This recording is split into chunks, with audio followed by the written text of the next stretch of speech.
सेनाधीश्वर, तुझ्या पवित्र उपस्थितीमध्ये तुझ्या आत्म्याच्या द्वारे तू आमच्या आत्म्याशी बोलावस, तुझ्या वचनांच्या द्वारे आमचं जीवन परिवर्तित करावंस आणि तुझं गौरव घडवून आणावं असे विनंती. तुझ्या सामर्थ्याचा स्पर्श करून सर्व जैविकता तू दूर कर. तुझ्या सामर्थ्यानं आत्म्यानं येशू ख्रिस्ताचा उद्धार याच्याच प्रेमी गुणवार मानतो म्हणतो. उपवास समयातील हा दुसरा रविवार आहे आणि उपवास समयातील जे रविवार आहेत ते आम्हाला उपवासामध्येच आम्ही कशा रीतीने पुढे चालत राहावं ते शिकवणारे रविवार आहेत. आज जेव्हा आम्ही देवाच्या वचनातून शिकण्याचा प्रयत्न करत आहोत, स्तोत्र 42 आम्ही ऐकलं. जुन्या करारामधून इर्मया 17 अध्याय 5 ते 10 वचन आम्ही ऐकली. थेसलोनिकेकरास पहिले पत्र 4 अध्याय 1 ते 8 वचन आम्ही ऐकली. आणि शुभवर्तमानामधून मत्तेकृत शुभवर्तमान 15 अध्याय 21 ते 28 वचन आम्ही ऐकली. आणि या सगळ्या वचनांच्या द्वारे आज आम्ही समजून घेण्याचा आणि शिकण्याचा प्रयत्न करणार आहोत की परमेश्वर या उपवास समयामध्ये तुमच्याकडून आणि माझ्याकडून काय अपेक्षा करत आहे. आम्ही सगळेजण उपवास समयामध्ये आहोत. काही लोकांचे 40 दिवसाचे उपवास असतील, काही लोकांचे फक्त बुधवारचे शुक्रवारचे उपवास असतील, किंवा काही लोकांचे जमेल तितके उपवास असतील. तुमचे उपवास कसेही असो, कितीही असो, परंतु त्या उपवासाचा अर्थ आणि त्या उपवासाच्या द्वारे आमच्या जीवनामध्ये परमेश्वराला जे अपेक्षित आहे ते घडणं फार महत्वाचं असं आहे. हे जे उपवास आम्ही करत आहोत, हे उपवास काय आहे? तुमची आणि माझी आध्यात्मिक शिस्त. काय आहे? आध्यात्मिक शिस्त. काय आहे? सगळे जागे आहेत का? सगळे जागे आहेत? बाहेर बघा बघू. सगळेजण आहेत का जागे? एकमेकांच्याकडे बघा, चेहरे बघा कसे झालेत. कारण बरोबर 12 वाजायच्या वेळेला आपलं संदेश सुरू होतो आणि त्याच्यामुळं जरासं झापड डोळ्यावर येते, स्वाभाविक आहे. म्हणून थोडस मला जागा करावं लागतं. असो, हे जे उपवास आहेत, आमचे उपवास कशासाठी आहेत? सांगा ना, मोठ्याला सांगा. मी आता सांगितलं, सांगा कशासाठी आहे? कुणीतरी एकानं बोलल्यानंतर आम्ही बोलायची का? सगळ्यांनी एकत्र म्हणायला पाहिजे. हे आमचे उपवास कशासाठी आहेत? आध्यात्मिक. इंग्लिश मध्ये म्हटलं जातं स्पिरिच्युअल डिसिप्लिन. आत्मिक शिस्त, आध्यात्मिक शिस्त. आणि या शिस्तीमध्ये शिस्त यासाठी लावली जाते की आमच्या जीवनात बदल व्हावे. बरोबर आहे? बरोबर आहे का? शिस्त कशासाठी लावली जाते? आमच्या जीवनामध्ये. का शिस्त देवाचं जीवन बदलावं म्हणून आम्ही लावतो? देवामध्ये बदल व्हावा का आमच्यामध्ये बदल व्हावा? शिस्त कशासाठी आहे? कोणामध्ये बदल व्हावा? आमच्यामध्ये. बऱ्याच लोकांचे उपवास आहेत. प्रभू, मी कितीतरी वर्ष मागतोय, ऐकत नाही, आता उपवास करतो, माझं काम झालंच पाहिजे. देवाला बदलायसाठी उपवास करायला लागतो. बरोबर आहे का ते? आम्ही जरी स्वतः केलं असतं तरी आता इथं नाहीच म्हणतो. देवाला बदलण्यासाठी उपवास करायचे. कुणाला बदलण्यासाठी उपवास करायचे? आम्हाला स्वतःला. आणि मग जर स्वतःला आम्हाला बदलायचं आहे तर आम्ही कुठं चुकतो हे देखील आम्हाला समजलं पाहिजे. मी कुठं चुकतो हे जर मला समजतच नाही तर मी त्याच्यावरती उपाययोजना करेल का? एकदा काय झालं, आम्ही एका ट्रेनिंग साठी गेलो होतो. तेव्हा मी चाइल्ड डेव्हलपमेंट सेंटरमध्ये काम करत होतो. आणि काम करत असताना गोष्ट अशी झाली की आमच्या एका ट्रेनिंग साठी आम्ही गेलो. ट्रेनिंग होता आमचा अगदी मध्य प्रदेश या ठिकाणी. आणि त्या ठिकाणी ज्या बाळासाहेबांच्याकडे आम्ही राहत होतो किंवा ज्यांनी आमची सगळी व्यवस्था केलेली होती त्यांना इंग्लिश बोलायचा खूप शौक होता. मध्य प्रदेशमध्ये शक्यतो हिंदी बोललं जातं, परंतु त्या बाळक साहेबांना थोडं इंग्लिश बोलायचा जास्त शौक होता आणि मग ते इंग्लिश बोलण्याचा प्रयत्न करायचे. असं नव्हतं की त्यांना इंग्लिश येत होतं, परंतु पाहुणे आले की त्यांना थोडंसं बरं वाटायचं की इंग्लिश मध्ये बोललं की थोडंसं इम्प्रेशन वगैरे पडेल म्हणून. आणि मग गंमत अशी झाली, आमचं ट्रेनिंग 3 दिवसाचं ट्रेनिंग होतं. ट्रेनचं बुकिंग जे होतं ते 2 दिवसानंतर होतं आमचं, म्हणजे 5 दिवसानंतरचं. ट्रेनिंग संपल्यानंतर पाळक साहेबांनी आम्हाला विचारलं तुमची ट्रेन कधी आहे? म्हटलं पाळक साहेब अजून 2 दिवसानंतर आहे. मग ते म्हणाले ठीक आहे, एक काम करूया, एक दिवस तुम्ही फिरून या आणि मग शनिवारचा दिवस होता, शनिवारच्या दिवशी म्हटले तुम्ही आमच्याकडं लंचला या. ठीक आहे, आम्ही एक दिवस फिरलो आणि मग शनिवारच्या दिवशी आम्ही त्यांच्याकडं लंच साठी गेलो. आम्ही आपल्या दुपारी म्हटलं एकदमच लवकर जायला नको, साधारणतः 12-12:30च्या दरम्यान जाऊ, कारण शक्यतो सगळीकडे जेवणाची टायमिंग 1च्या दरम्यान असते. मग आम्ही गेलो, बसलो. बाळासाहेबांनी आम्हाला चहा दिला. आम्हाला विचारलं काय पाहिजे, चहा घेणार, कॉफी घेणार. झालं, आम्ही आपला चहा घेतला आणि मी वाट बघत बसलो. मग काय झाली गंमत,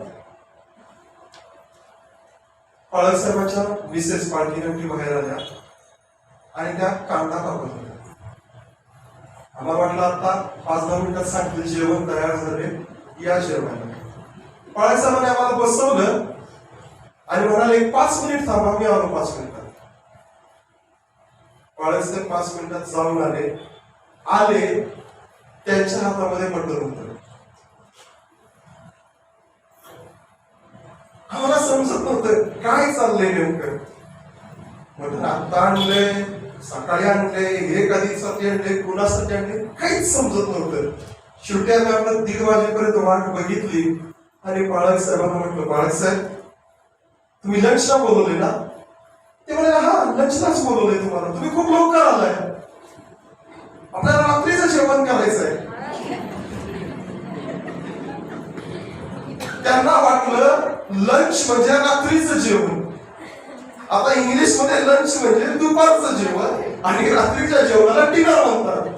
पण बाळासाहेबांना माहितच नाही की मी चुकलोय.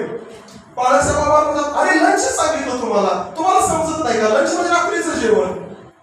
आता ते बाळासाहेब आम्ही त्याचा अपमान कसा करावा, म्हटलं आमची चूक झाली, आम्ही लंचला एवढं लवकर आलो, आम्ही उशिरा यायला पाहिजे होतं, आम्ही आपलं बाहेर जाऊन हॉटेलमध्ये जेवून आलो. सांगण्याचा मुद्दा काय, जर मला मी चुकलो आहे हेच समजत नसेल तर मी सुधारणार कसं. आम्ही बाळासाहेबाला सांगतोय बाळासाहेब लंच रात्रीचं जेवण असतं, तिने आम्हाला शिकवलं. तसं तुमच्या आणि माझ्या जीवनामध्ये जर मला चुकाच समजल्या नाही, मी कुठं चुकतोय, तर आमच्यामध्ये बदल होणं काय शक्य नाही. आणि म्हणून आम्ही कुठं चुकतो ते समजायचं असेल तर देवाचं वचन इर्मयाच्या ग्रंथामध्ये 17व्या अध्यायामध्ये तुमच्याशी आणि माझ्याशी बोलतं आणि सांगतं हृदय सर्वात कपटी आहे आणि त्या असाध्य अशा रोगांनी ग्रस्त आहे. परमेश्वर काय सांगत आमच्या हृदयाबद्दल, ते कसं आहे, कपटी आणि असाध्य रोगांनी ग्रस्त आहे. बघा बऱ्याचदा या जगामध्ये जेव्हा आम्ही जीवन जगण्याचा प्रयत्न करतो, आमच्या आजूबाजूचे जे सगळे सल्ले देणारे लोक आहेत, टीव्ही असो, पिक्चर असो आणि वेगवेगळ्या प्रकारची समाज माध्यम असो, प्रसार माध्यम असो, बऱ्याचदा आम्हाला लहानपणापासून किंवा तरुणपणापासून एक गोष्ट सातत्यानं आमच्या जीवनावर बिंबवली जात आहे. दिमाग से मत सोचो, दिल से सोचो. बुद्धीने विचार करू नका, हृदयाने विचार करा. आणि मग बऱ्याचदा आम्हाला असं वाटू लागतं की हेच बरोबर आहे, आम्ही आमच्या मनाप्रमाणे विचार करणं गरजेचं आहे. देवाचं वचन तुमच्या माझ्या हृदयाबद्दल काय सांगतं, हृदय कपटी आहे आणि ते असाध्य रोगांनी भरलेलं ग्रासलेलं आहे. बऱ्याचदा या जगामध्ये राहत असताना आम्हाला असं वाटतं की जेव्हा आम्ही आमच्या हृदयाप्रमाणे मनाप्रमाणे वागतो बरोबरच आहे. परंतु देवाचं वचन आमच्या हृदयाची सत्यता आम्हाला सांगत आहे. काय सांगत आहे? की ते कपटी आहे, वेगवेगळ्या रोगांनी ग्रस्त असत आहे. आजकालच्या कालावधीमध्ये जेव्हा जाहिराती येत आहेत, प्रत्येक कंपनी स्वतःच्या फायद्यासाठी विकत आहेत, आयडिया विकत आहेत. आणि त्या आयडिया विकत असताना काय सांगण्याचा प्रयत्न करत आहेत? कुठपर्यंत मन मारून राहणार, कुठपर्यंत तुम्ही आपल्या हृदयाचं ऐकणार नाही, कुठपर्यंत तुम्ही स्वतःला त्रास देणार, कुठपर्यंत त्याग करणार, आपल्या मनाचं ऐका, आपल्या हृदयाचं ऐका, आनंदाचं जीवन जगा. प्रत्येक जण सांगत आहे. का? आता त्यांना काय पाहिजे आहे? तुमच्याकडून पैसे घ्यायचे, त्यांना त्यांचं प्रोडक्ट खपवायचं आहे. पण ते तसं सांगत नाही. जर तुम्हाला कोणी असं सांगितलं, मला पैसे पाहिजे आहे तुमचे आणि म्हणून हे वस्तू तुम्ही विकत घ्या, आम्ही घेऊ का? ते आम्हाला काहीतरी इमोशन जोडतात, भावनिकता जोडतात आणि भावनिकतेच्याद्वारे ती वस्तू आम्हाला विकण्याचा प्रयत्न करतात. मग काय भावनिकता जोडतात? तुम्ही स्वतःच्या मनाचं ऐका, मनाप्रमाणे स्वतःला वेळ द्या, हृदयाचं ऐका आणि त्याप्रमाणे कधीतरी जीवन जगा. आणि त्यासाठी तुमचा पैसा खर्च झाला तर त्या पैशाचा योग्य उपयोग झाला, मग त्याची किंमत तुमच्या आनंदामध्ये करता येत नाही. बरोबर आहे? परंतु देवाचं वचन आम्हाला काय सांगत आहे? तुमचं आणि माझं हृदय कसं आहे? कपटी आहे. कसं आहे? कपटी. आणि ते असाध्य रोगांनी ग्रासलेलं आहे. जर माझं हृदय कपटी आहे, जर ते असाध्य रोगांनी ग्रासलेलं आहे आणि जर मी त्या हृदयाप्रमाणेच चालतो, मी देवाच्या इच्छेप्रमाणे चालत आहे का? माझ्या मनाला येईल, माझ्या मनाला वाटेल, माझ्या मनाला आवडेल तसा जर मी जीवन जगतो तर ते देवाला आवडणारं जीवन होईल का? जे मुळातच कपटी आहे, जे मुळातच असाध्य रोगाने ग्रस्त आहे, जर त्याच्या म्हणण्याप्रमाणे आम्ही चालू लागलो तर आमचं जीवन देवाला आवडणार असणार नाही आहे. आमचं हृदय ग्रस्त आहे. हेवा, ईर्ष्या, द्वेष, कलह, मत्सर, राग, कामातुरपणा, व्यभिचार आणि वेगवेगळ्या प्रकारच्या आजारांनी, आणि सगळे आजार आमच्या जीवनाला झालेले आहेत, आमच्या हृदयाला झालेले आहेत. बऱ्याचदा आम्हाला त्याची जाणीव होत नाही. आणि म्हणून संत पाऊल थेसलोनिकराच्या पत्रामध्ये 4थ्या अध्यायामध्ये तुम्हाला आणि मला सांगत असताना काय सांगत आहे? की तुम्हाला आणि मला जे पाचारण झालेलं आहे ते कशासाठी झालेलं आहे?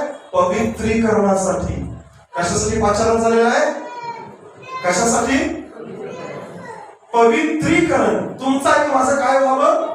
पवित्रीकरण व्हावं. म्हणजेच तुम्ही आणि मी कसं व्हावं? पवित्र व्हावं. जुन्या काळामध्ये अनेक ठिकाणी परमेश्वर इस्रायल लोकांना सांगत आहे की तुम्ही माझी निवडलेली प्रजा आहात. आणि म्हणून जसा मी पवित्र आहे तसं तुम्ही काय राहा? पवित्र राहा.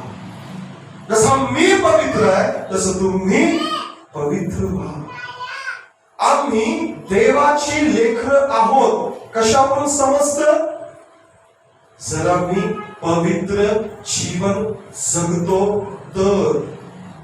आम्ही देवाची लेकरं आहोत, देवाची विशेष निवडलेली प्रजा आहोत. कधी कळतं? जर आम्ही पवित्र जीवन जगत आहोत तर. तुम्हाला आणि मला जे पाचारण झालेलं आहे ते पवित्र जीवन जगण्यासाठी पाचारण झालेलं आहे. कशासाठी झालेलं आहे? पवित्र जीवन जगण्यासाठी पाचारण झालेलं आहे. आणि जर आम्ही पवित्र जीवन जगत नाही आहे, आम्ही देवाच्या पाचारणामध्ये नाही आहे. आम्ही शिकण्याचा, समजून घेण्याचा प्रयत्न करूया. काय झालं? कशासाठी आम्हाला पाचारण करण्यात आलेलं आहे? पवित्रीकरणासाठी. आणि हे पवित्रीकरण तुमच्यासाठी माझ्यासाठी गरजेचं आहे. काय झालंय? येशू ख्रिस्त सोर आणि सिदोन या गावामध्ये होता. कुठं होता? सोर आणि सिदोन. हे इस्रायली गावं नव्हती, ही विधर्मी गावं होती, परकी लोकांची गावं होती. आणि येशू ख्रिस्त तिथून जात असताना असं झालं की एक कनानी स्त्री त्याच्या मागे आली आणि ती कनानी स्त्री त्याच्या मागे ओरडत येत आहे, अहो दाविदाचे पुत्र, प्रभूजी माझ्यावर दया करा, माझ्या मुलीला भूत लागलेलं आहे आणि ती जर्जर झालेली आहे, मदत करा, मदत करा, मदत करा, ती ओरड प्रभूच्या मागे चाललेली आहे. पण प्रभू येशू ख्रिस्त काय करत आहे? तिच्याकडे लक्षच देत नाही. प्रभू येशू ख्रिस्ताने त्याला कुठल्याच प्रकारे कसलंच उत्तर दिलेलं नाही आहे. शिष्य प्रभूकडे येतात आणि शिष्य म्हणतात, प्रभूजी तुला पाठवून द्या.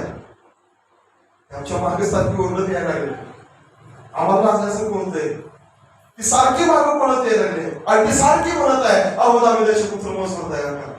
आणि जेव्हा शिष्यांनी मध्यस्थी केली, प्रभू येशू ख्रिस्त थांबत आहे आणि ती स्त्री आली, त्याच्या चरणाजवळ आली, पाया पडली आणि ती म्हणते, काय म्हणत आहे? मला सहाय्य करा. काय म्हणते? मला सहाय्य करा. आणि प्रभू तिला उत्तर देतो. काय उत्तर देतोय? प्रभू म्हणतो, मुलांची भाकर घेऊन कुत्र्यांना घालणं ठीक नव्हे. प्रभू येशू ख्रिस्त काही शब्द वापरत आहे? मुलांची भाकर घेऊन कुत्र्यांना घालणे ठीक नव्हे. तो तिला सरळ सरळ कुत्रा म्हणाला. देवाचं वचन तुमच्या आणि माझ्या जीवनामध्ये आम्हाला बऱ्याच गोष्टी शिकवतं आणि प्रकटीकरणाचं पुस्तक आम्हाला सांगतं, कुत्र्याचा देवाच्या राज्यात प्रवेश होणार नाही. कोणाचा? कुत्र्याचा. लिहिलंय तसं वचन प्रकटीकरणामध्ये. वाचा 19 किंवा 20 मध्ये आहे ते. नंतर रेफरन्स तुम्हाला ते. कुत्र्याचा स्वर्गाच्या राज्यात, देवाच्या राज्यात प्रवेश होणार. आणि मग जेव्हा या वचनाचा मी विचार करू लागलो, तेव्हा त्याचा अर्थ किंवा त्याचं रहस्य समजलं. आणि ते असं आहे, कुत्रा म्हणजे प्राणी नव्हे.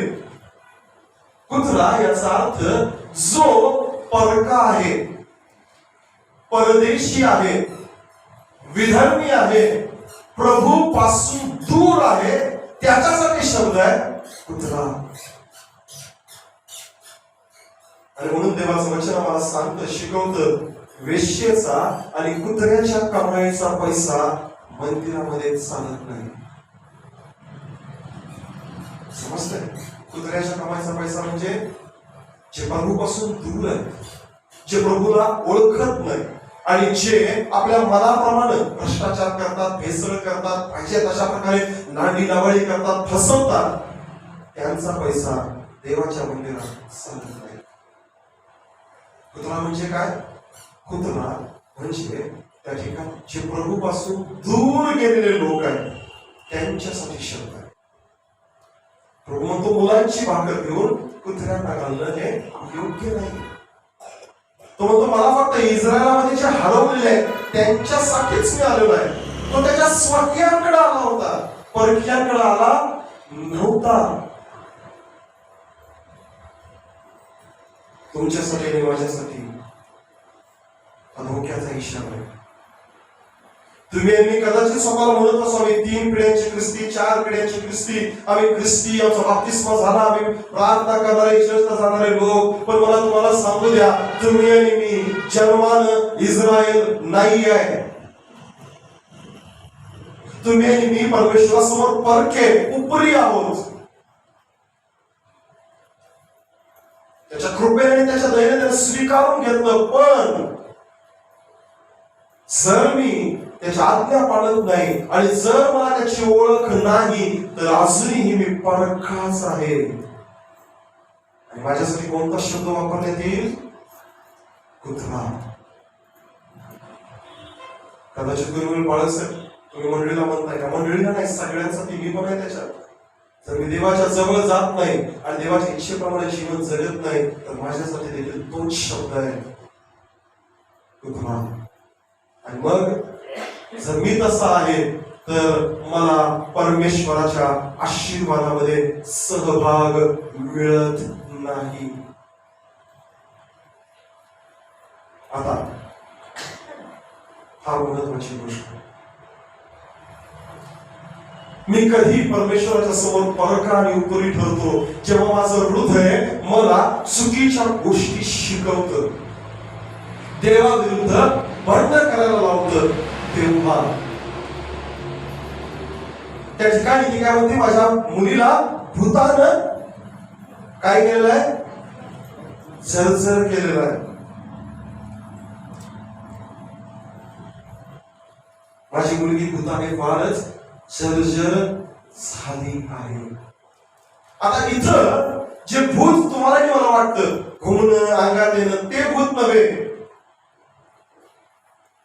दुष्ट आत्मा म्हणजे तुम्हाला आणि मला जे वाटतं लागिरलंय, भूत लागलंय, घुमतय, ते नव्हे, ते नव्हे, ते नव्हे, ते नव्हे. या ठिकाणी जो शब्द वापरलेला आहे ग्रीक मध्ये तो आहे डिमन. कोणता शब्द आहे? डिमन. आणि डिमन हा जो शब्द आहे, हा शब्द फार वेगळा आहे. तुम्ही मी ज्याला भूत म्हणत आहोत त्याच्यापेक्षा डिमन हा जो शब्द आहे तो फार वेगळा आहे. बघा काय झालं, पूर्वीच्या काळामध्ये परमेश्वराच्या विरुद्ध मनुष्यानं पाप केलं आणि त्यानंतर त्याचं पतन झालं. आणि पतन झाल्यानंतर उत्पत्ती याचा 6वा अध्याय आम्हाला सांगतं, काय सांगत आहे? पृथ्वीवरील माणसांना मुली झाल्या त्या सुंदर होत्या, देवपुत्रांनी त्या बघितल्या आणि मग त्यांनी बायका केल्या आणि देवपुत्र मानव कन्येपाशी गेले आणि त्यांना मुलं झाली आणि ती मुलं प्राचीन काळचे महावीर असे निपजले. आणि ते कसे होते? महाकाय होते. मराठी भाषेमध्ये राक्षस. काय होते? महावीर किंवा महाकाय. आणि त्याचा दुसरा अर्थ काय होता? राक्षस असे होते. गंधात किती होता? 9 फूट 9 इंच उंचीचा होता. बरोबर आहे? म्हणजे तो देखील 9 फूट उंचीचा माणूस बघितला तर काय बोलू? राक्षसच नाही. तर हे जे लोक कुठले? देवपुत्र मानव कन्यांच्या बरोबर त्यांनी जेव्हा लग्न केलं आणि त्यातून जी संतती निर्माण झाली त्यांना म्हटलं गेलेलं आहे डिमन्स. काय झालं? देवाच्या पुत्रांनी म्हणजेच देवपुत्र जे होते त्यांनी काय केलं? परमेश्वराच्या विरुद्ध बंड केलं. परमेश्वराने काय सांगितलं होतं की मनुष्य आता देहरूप ठरलेला आहे, माझा आत्मा त्याच्या सर्व काळ वस्ती करणार नाही. आणि त्याच्या जीवनामध्ये काय झालेलं आहे? मृत्यू आलेला आहे. या देवपुत्रांनी त्या ठिकाणी सार्वकालिक जीवन देण्याचा प्रयत्न केला. कशाच्या द्वारे? त्या लग्नांच्या द्वारे, त्या अनैतिक संबंधांच्या द्वारे. आणि त्याच्यातून जी पिढी निर्माण झाली ती होती राक्षस, डिमन्स. आणि त्यांचा नाश करावा म्हणून परमेश्वराने काय केलं? संपूर्ण पृथ्वीवर प्रलय पाठवला. परंतु जरी प्रलय पाठवला तरी ते नष्ट झाले का? नाही. त्याच्यामध्ये जी प्रवृत्ती होती, कुठली प्रवृत्ती? परमेश्वराविरुद्ध बंड करण्याची प्रवृत्ती. कसली प्रवृत्ती? परमेश्वराविरुद्ध बंड करण्याची प्रवृत्ती. ती प्रवृत्ती तशीच पुढे जिवंत राहिली. आणि ती परमेश्वराच्या विरुद्ध बंड करणारी जी प्रवृत्ती, परमेश्वराच्या विरुद्ध बंड करणारे जे विचार, त्यांना म्हटलेलं आहे डिमन्स. त्यांना म्हटलेलं आहे भूत. समजतंय? तुमच्या आणि माझ्या मनाला, तुमच्या आणि माझ्या हृदयाला अशा अनेक भूतांनी ग्रासलेलं आहे. असे अनेक विचार तुमच्या आणि माझ्या मनामध्ये येतात की जे परमेश्वराच्या विरुद्ध काय करतात? बंड करतात. बंड समजतंय? बंड करण्यासाठी जास्त काही करण्याची गरज नाही आहे. तुम्ही फक्त खोटं बोला, तुम्ही बंड करतात देवाच्या विरुद्ध. काय करा? तुम्ही खोटं बोला. कारण जर मी खोटं बोलतो तर देवाचं वचन सांगतं की सैतान हा लबाड आणि लबाडीचा बाप आहे. मी जर खोटं बोलतो तर मी माझा बाप बदलतो. मी जर खोटं बोलतो तर मी माझा बाप बदलतो. जर मी माझा बाप बदलला तर मी काय केलं? परमेश्वराच्या विरुद्ध बंड. आणि असे अनेक विचार तुमच्या आणि माझ्या मनामध्ये दररोज येत आहेत. त्याला म्हणायचं डिमन, त्याला म्हणायचं भूत. आणि तसं भूत तुम्हाला आणि मला दररोज त्रास देतात. वेगवेगळे विचार, वेगवेगळे पाप, वेगवेगळे देवाच्या विरोधातल्या गोष्टी आमच्या मनामध्ये दररोज आणि दररोज काम करत आहेत. भले आम्ही 40 दिवस उपवास करत आहोत, भले आम्ही 40 दिवस प्रार्थना करत आहोत, तरी देखील तुमच्या आणि माझ्या मनामध्ये असं एखादं पाप आहे जे गल्ल्यासारखं दररोज आमच्या समोर येतं आणि आमची टिंगल उडवून म्हणतं, तू कितीही उपवास कर, तू कितीही प्रार्थना कर, माझ्या समोर तू जिंकत नाहीस. गल्ल्यात काय करत होता? 40 दिवस, तो पण किती दिवस? 40 दिवस येत होता आणि दररोज येऊन इस्रायलाच्या सेनेची टिंगल-टवाळी करत होता. तो दररोज यायचा आणि दररोज सांगायचा, आहे का तुमच्यामध्ये कोणी मायकालाल जो माझ्याबरोबर युद्ध करेल, मला हरवेल? आणि हे सगळे खाली मान घालून बसून राहायचे. हा दररोज यायचा आणि दररोज त्यांना आव्हान द्यायचा. तुमच्या आणि माझ्या जीवनामध्ये, तुमच्या आणि माझ्या मनामध्ये देखील असा कुठला तरी गल्ल्यात असणार आहे जो दररोज आमच्या समोर येतो आणि आम्हाला सांगतो, कितीही प्रार्थना कर, कितीही उपवास कर, माझ्यावर विजयी होऊ शकत नाहीस. आणि मग बऱ्याचदा आम्ही निराशेमध्ये जातो. बऱ्याचदा आम्ही स्वतःला पापी म्हणून घेऊ लागतो. पण तो गल्ल्यात, ते भूत, ते डिमन, तो दुष्ट आत्मा आमच्या जीवनातून मात्र जात नाही, जातच नाही. एखादा आमचं गुप्त पाप जे मला माहिती आहे, एखादा आमच्या जीवनात असणारं पाप जे देवाला आवडत नाही, व्यभिचार असेल, खून असेल, चोरी असेल, हेवा, द्वेष, मत्सर, राग, कामातुरपणा, जे काय सांगितलेलं आहे कलस्य कालस्पत्र 3 अध्यायामध्ये, गलती कालस्पत्र 5 अध्यायामध्ये, हे सगळे दुष्ट आत्मे आहेत. आणि ह्यातले काय आत्मे आमच्या समोर दररोज येतात आहेत आणि दररोज आम्हाला सांगत आहेत, तू कितीही प्रार्थना कर, कितीही उपवास कर, जोपर्यंत मी तुझ्या जीवनात आहे देवाजवळ जाऊ शकत नाहीस. आणि अशी पाप तुमच्या आणि माझ्या जीवनामध्ये आहेत आणि त्याचा परिणाम तुम्ही आणि मी परमेश्वरासमोर कसे झालो आहोत? कुत्र्यासारखे, विधर्मी, परके, देवाला न ओळखणारे. आणि म्हणून आम्ही बऱ्याच प्रार्थना करतो, उत्तर मिळत नाही. आम्ही बऱ्याच वेळा विनंत्या करतो, बरेच दिवस विनंत्या करतो, उत्तरच मिळत नाही. आणि मग कधी कधी आम्हाला वाटतं, प्रार्थना खरंच ऐकतो का? देवा मला विसरलाय. मला तुम्हाला सांगू द्या, तुम्ही चुकीच्या प्रार्थना करत आहात. आम्ही शरीराच्या आरोग्यासाठी प्रार्थना करत आहोत, आत्म्याच्या आरोग्यासाठी प्रार्थना केली का? प्रभू माझ्यामध्ये हे पाप आहे, दररोज हे माझ्यातलं पाप माझ्या समोर येत आहे आणि मला आव्हान देत आहे, माझी टिंगल करत आहे, मला या पापावर विजय मिळवायला मदत कर. आम्ही कधी प्रार्थना केल्यात का अशा? आम्ही योग्य प्रार्थना करत नाही म्हणून आम्हाला उत्तर मिळत नाही. आणि जोपर्यंत आम्ही या पापामध्ये आहोत, परमेश्वरापासून दूर, परके, विधर्मी, आणि आमच्यासाठी ती शब्द, ती म्हण उपयोगात येईल, कुत्री. आणि कदाचित आम्ही दररोज प्रार्थना करत असताना प्रभू आमच्याकडे बघत असेल आणि म्हणत असेल, मुलांची भाकर घेऊन मी तुम्हाला का देऊ?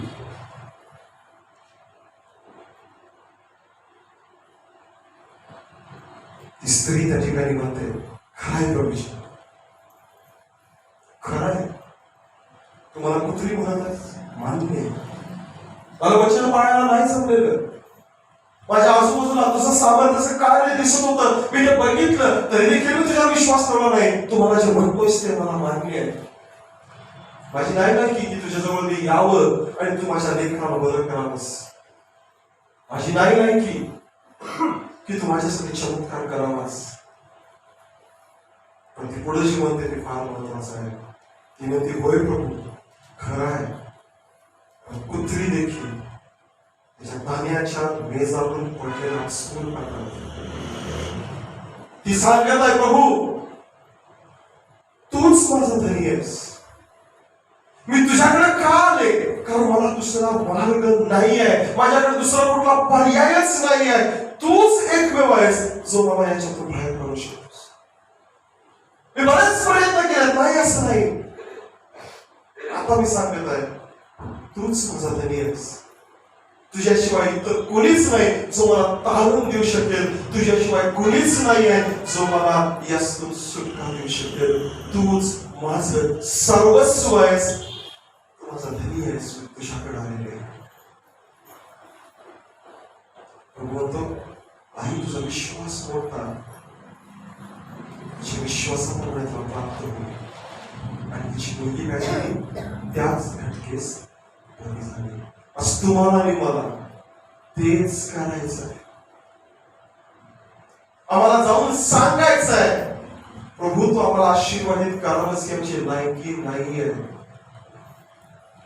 तो आमच्या प्रार्थना ऐकावास या योग्यतेचा आम्ही अजिबात नाही आहे. कारण आमच्यामध्ये तो गल्ल्यात, आमच्यामध्ये ते पाप, आमच्यामध्ये ते दुष्ट आत्मे काम करत आहेत. आमच्या हृदयाला अनेक असाध्य आजार झालेले आहेत, आम्ही मान्य करतो. गल्ल्या त्याच्या प्रसंगामध्ये काय झालं? गल्ल्या दररोज येतोय, भेटाळणी करतोय, निघून जातोय. 40व्या दिवशी काय झालं? दाविदानं गल्ल्यावर विजय मिळवला आणि इस्रायल लोक न लढता विजयी झाले. आज तुमच्या आणि माझ्या जीवनात दावीद प्रभू येशू ख्रिस्त आहे. आम्ही त्याच्यासोबत जायचं आहे आणि सांगायचं आहे, प्रभू आम्ही मला निश्चय केले, सगळे व्यर्थ गेले. प्रभू आम्ही दृढ निश्चय केले, व्यर्थ. आम्ही निर्णय घेतले, व्यर्थ. आम्ही वचनं दिली, व्यर्थ. आम्ही गुडघ्यावर अनेकदा पश्चाताप करून तुला सांगितलं की पुन्हा असं करणार नाही, व्यर्थ. आम्ही विजय मिळवू शकत नाही आहे. नावाकडे म्हणतात, हरलो हरलो हरलो मी प्रभू देवा, कैसी घडावी तव सेवा. आम्ही आज कबूल करणं गरजेचं आहे. प्रभू मी हरलेलो आहे. माझ्यामध्ये जो कोणी दुष्ट आत्मा आहे, माझ्यामध्ये जे पाप आहे, मी त्याच्या समोर हरलेलो आहे. आणि मला तुझी गरज आहे, कारण तूच माझा तारणार आहेस. तुझ्याशिवाय मी कुठं जाऊ? मला रस्ता नाही आहे, मला मार्ग नाही आहे, मला जागाच नाही आहे.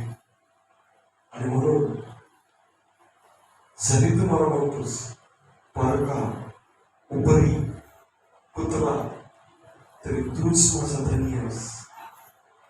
तूच माझ्या जीवनामध्ये घे. माझ्या हृदयाला झालेले आजार, माझ्या हृदयामध्ये काम करणारे ती भूत, ते दुष्ट आत्मे, ते डिमन्स काढून टाक आणि तूच मला निर्दोष, निष्कलंक, शुद्ध आणि पवित्र कर. हा उपवास समय यासाठी आम्हाला मिळालेला आहे. आम्ही विजय मिळवत जावं. स्वतः नव्हे, आमच्या स्वतःच्या ताकदीने विजय मिळत नाही. आम्ही बघितलंय, अनेकदा प्रयत्न करून बघितला. ज्या बापाबद्दल क्षमा मागतो, पश्चाताप करतो, घरी गेल्यानंतर तेच पाप परत करतो आणि जास्त ताकदीने करतो. आमच्या ताकदीने काही होत नाही. आम्हाला माहित आहे आम्ही विजय मिळवायचा आहे. कधी? प्रभू येशू ख्रिस्ताच्या विजयाच्या द्वारे. आम्ही त्याला सांगायचं आहे, प्रभू तुझ्याशिवाय मला कोणीच नाही. आज आपण देवाच्या जवळ जाऊया. मनापासून विनंती करूया, प्रभू आमच्यामध्ये असणारी ती भूत, ते पाप, तो गल्ल्या, ते डिमन्स, आम्ही हालत आहोत त्यांच्या समोर. आम्ही दररोज हालत आहोत आणि आम्ही कबूल करतो आम्हाला त्याच्यावर विजय मिळवता येत नाही. आमच्या जीवनामध्ये ये, तू आम्हाला तुझा विजय दे. मला शुद्ध आणि पवित्र कर. देवाच्या चरणाजवळ जाऊया, प्रार्थना करूया.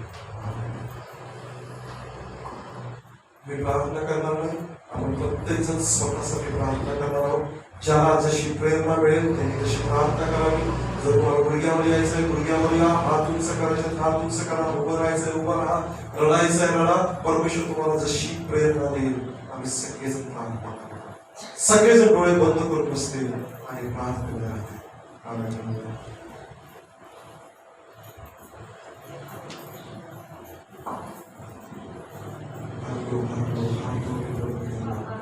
कैसी घड़ाई तरसे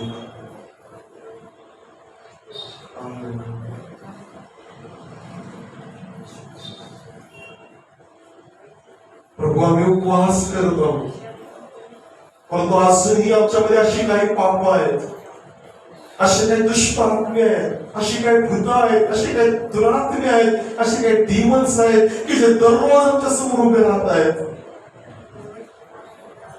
आणि आम्ही काहीच करू शकत नाहीये. आम्ही हतबल आहोत, आम्ही हारलेलो आहोत, आम्ही पराजित आहोत. प्रभू, आम्ही दररोज प्रयत्न करतोय विजय मिळवायचा, परंतु आम्ही दररोज हारत आहे, पराजित होत आहे. आम्ही दररोज प्रभू मान खाली घालत आहे. प्रभू, आज आम्ही तुझ्या जवळ येतो. तुमची प्रार्थना ऐकावीस आमची लायकी नाही, तुम्हाला उत्तर द्यावयास आमची लायकी नाही. पण प्रभू, तुझ्या मेजावरून पडलेला चूर टिपणारी आम्ही तुझीच लेकरं आहोत. माझ्या राजा, तुझ्याशिवाय दुसरा कुठलाच आसरा नाही, तुझ्याशिवाय दुसरा कुठलाच तारणारा नाही आणि तुझ्याशिवाय दुसरा कोणच नाही की जो आम्हाला याच्यातून मुक्त करेल. आज आम्ही समर्पित होत आहे प्रभू, प्रार्थना करत आहे प्रभू. आमच्या हृदयाचे आजार दूर कर, आमच्या हृदयाचं कपटीपण दूर कर. आमच्यावरती काम करणारे सर्व भूतदुष्ट आत्मे, डिमन्स तुझ्या सामर्थ्याच्या द्वारे दूर कर. आम्हाला निर्दोष, निष्कलंक, शुद्ध आणि पवित्र कर. प्रभू, आम्ही आपल्या स्वतःच्या शक्तीला पवित्र होऊ शकत नाही माझ्या राजा, आणि आम्हाला माहिती आहे की पवित्र करणारा केवळ तूच आहेस. आज आम्ही तुझ्या जवळ येतो प्रभू, आम्हाला शक्तिमान कर, आशीर्वाद आशीर्वाद दे. येशू ख्रिस्ताचा उद्धार कर. याच्याच प्रेमी भगवान तुम्हाला